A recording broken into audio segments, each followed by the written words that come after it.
Friends, இன்னைக்கு நம்ம பார்க்க போகிறது பொடி தோசை. மசால் தோசைக்கு தேவையான பொருட்களை பார்க்கலாம்.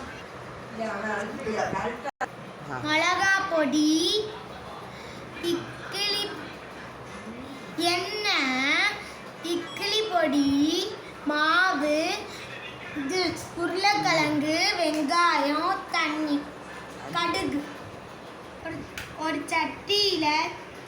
ஒரு சட்டியில் தண்ணி எடுத்துக்கணும். உருளைக்கிழங்க வேக வச்சுக்கணும்.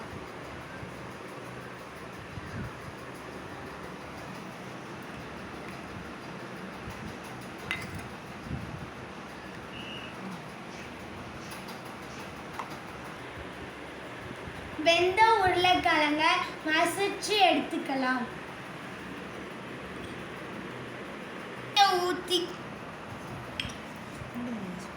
எண்ணெயை ஊற்றிக்கணும்.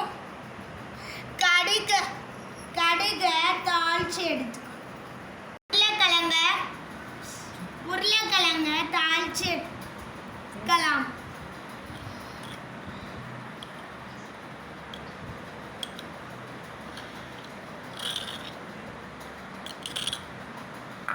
மிளகா பொடியை போட்டு நல்லா கிண்டணும்.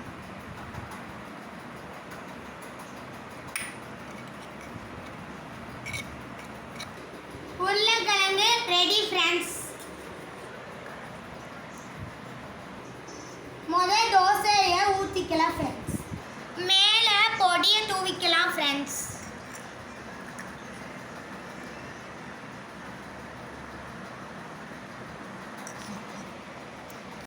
தோசை ரெடி ஆயிடுச்சு ஃப்ரெண்ட்ஸ். இப்போ மசாலாவை வச்சிடலாம் friends.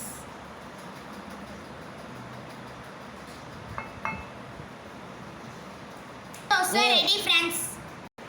Masala dosa ready friends. வாங்க சாப்பிடலாம்.